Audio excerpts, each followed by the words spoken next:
Disneyland worker followed me home. I never thought I'd be spooning him. When I was a kid, I kept asking my parents to take me to Disneyland. They always stayed quiet about it, never giving a straight answer. I was close to giving up on the dream of going until they pulled me aside before the end of the school year and told me they were going to take me. I was the happiest kid in the world, but I never could have guessed that going to Disneyland would ruin my life forever. The time just slipped by until we were on the plane to Paris.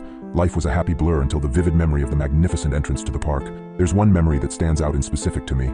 We were at the gift shop, and they were picking up various merchandise and suggesting we buy it as a souvenir. Everything they picked up were simple little trinkets, little keychains, fridge magnets, and other little pieces. But this wasn't enough for me. I kept going back to an intricate glass figurine of a beautiful Disney character. The figure cost way too much for my parents. They obviously said no every time, and this next part saddens me. I started kicking and screaming and pointing at the thing I wanted, being very loud and obnoxious. I still remember the embarrassed look on their faces. We left without buying anything, and I was left with no souvenir, or so they thought. What they didn't know is that later that day I went back to the shop. I reached over to the figurine, stole it, and hid it in my Mickey Mouse hat. I thought I got away with it, until I noticed far out of the door, there was a mascot facing my direction. At first I thought he saw me, but in my mind I figured he couldn't have. I reasoned that the visibility in those things were terrible, and that he was probably just facing the store because he was trying to attract new customers in. I just never could have guessed that the reality was so much more horrifying than that. When I walked past, he simply turned his head as I made my way back to my parents. He made no attempts to confront me. Past then, everything continued as normal. That was until a few weeks later when I started seeing some strange things happening. It was small at first. I would be playing in the schoolyard, and from behind a tree far off in the distance, I would see what I thought was a thin, black arm with a novelty-sized white glove slip behind it. And this continued from then on. Each time I would rationalize it in my mind. However, it didn't take long until it was getting harder to do so. Sometimes I would see the top of two black domes hiding behind a wall before slipping down out of sight. I would peek over to see what it was, and see nothing, with nowhere anything could hide. I tried being faster. However, I could never catch a full glimpse of the thing. There was one thing I could piece together though, based on all the parts I'd seen hiding. It was definitely a Mickey Mouse mascot. The one instance that really scared me, so much so I started screaming, was at night when I was tucked in bed. I turned my head nonchalantly, and through my window I could see the iconic Mickey Mouse ears and the top half of its eyes. This was the most I'd ever seen of its face, and I instantly panicked. I did everything under a kid's arsenal to get help. I ran around, I screamed, I cried, I made as much noise as possible. In record time, my parents ran in and they tried to calm me down. They kept asking what happened, and all I could do was point to the window and garble out a mess of sounds. We all turned to the window and saw nothing. From then on, I was actively scared of anything Disney. Other kids would have their Disney toys, and I would shy away. They would bring up the Disney movie they saw the night before, and I would try to turn the conversation to another topic. I got rid of anything I had that was remotely Disney, anything to ease my mind and erase the trauma I had experienced. It never worked, but it helped. After that, I thought things were calming down. I feel I would be close to seeing something disturbing, but it'd be out of sight as soon as my eyes focused. Still though, it never eased the paranoia. I felt I was getting close to forgetting all of this and living with the residing feeling after that traumatic event until in high school when my best friend's birthday was coming up. Disney was still a popular topic, despite us having grown up since the hype. He decided to organize a Disney trip and bring two friends, one of those kids that had parents who could afford to do such a grand gesture. I tried to deny the invitation, but he was my best friend and wouldn't take no for an answer. I tried getting my parents to pull me out, but they thought I was just nervous about the flight. So it wasn't long until I was boarding a flight to my literal nightmare. The group consisted of my best friend, one of his friends, his parents, and me. As soon as we settled in, we were off to have our grand adventure. It didn't take long until we split up to do our own things for a bit, with a time and place to meet up afterwards. I strolled around the park, trying to mind my own business and avoid the mascots. It hadn't been so long that I was ready to let down my guard in front of them, despite the friendly setting. It was odd, but every time I walked past a mascot, I swear they would briefly drop what they were doing, whether they were promoting merchandise or talking to a kid, and just stare at me as I passed. They just turned their heads slowly, their novelty-sized eyes glaring at me, cold and dead. At night, I tried to feel safe. I locked my door, tucked under my blanket, and tried to sleep the night away. However, I couldn't. The light seeping in through the open curtain perturbed me, and briefly reminded me of that night so long ago. I figured it couldn't happen again if I fully shut my curtain, so I went over to do so. As I grabbed each side to draw them shut, I noticed something in the distance. Standing in the middle of the grounds, completely in the open, was a mascot. It was Mickey, just standing there.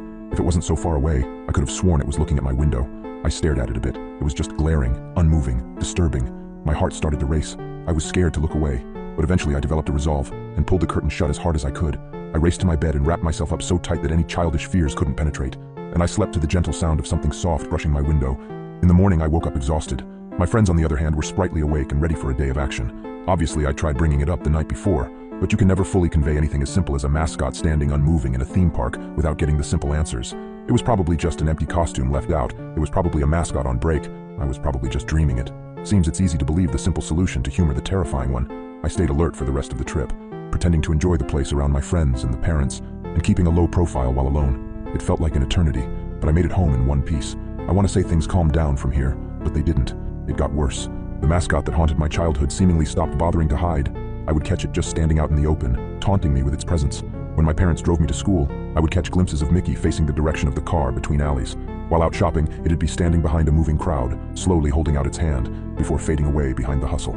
I distinctly remember one instance in my mom's office building. It was some learning experience week at school, and I decided to work as a runner at my mom's office for a week.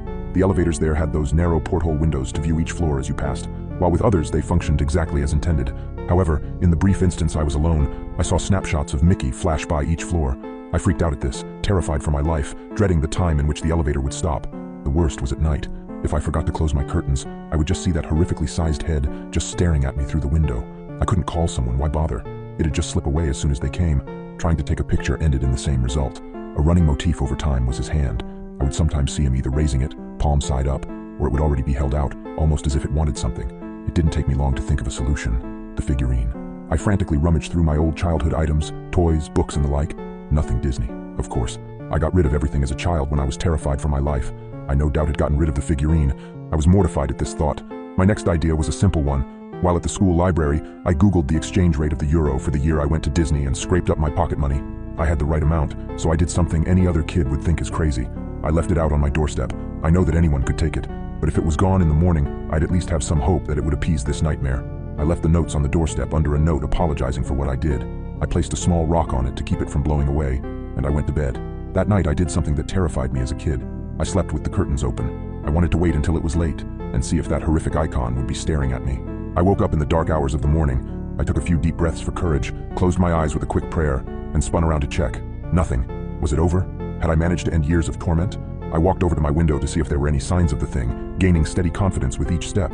I was excited to live a life without flinching at every possible hiding spot, excited to leave the house confidently, excited to have my independence back.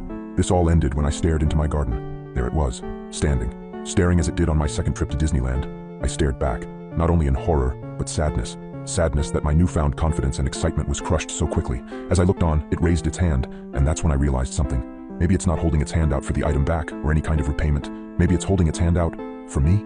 But to be honest, I'm tired. It's been years of living in fear, always expecting to see that oversized head with its eerily large eyes. I've tried everything, even offering the equivalent amount of money I stole as a child, but nothing worked. Now I'm left with one crazy idea that sends chills down my spine. Invite the mascot in. My heart pounds in my chest as I reach out and unlock the front door. I take a deep breath, push it open and step aside. The silence is deafening. I feel the world stand still as I wait for the inevitable. The iconic Disney character looms at the doorway.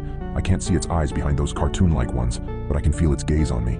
Without a word, I gesture for it to come in, and to my surprise, it does. It steps inside the house, moving with a surreal fluidity that seems at odds with the oversized costume. It's in my house, this thing, this presence that's haunted me for years.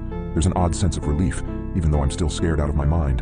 In a slow, steady motion, the mascot put its hand out for me, just as it did in the garden, and every time before. I don't know what prompted me to do so, but for the first time, I took his hand. Slowly, he led the way upstairs, and I followed, our footsteps echoing eerily in the still night. We reached my bedroom and he pointed to the bed, the absurdity of the situation not lost on me. It just stands there, a silent sentinel.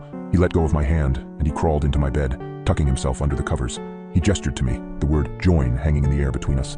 I stood silent, struggling to comprehend, but being this far in, I complied. And there we were, me and a Disney mascot spooning under the blanket in my bed. Its giant gloved hand rests lightly on my waist, its presence both comforting and bizarrely absurd. It's quiet, completely quiet, except for the beating of my own heart. In that moment, everything becomes clear. The figure didn't want revenge or restitution. It didn't seek to scare me or harm me. It wanted contact, comfort, connection. Maybe it was trying to convey a lesson, that consequences follow actions, but forgiveness is also possible.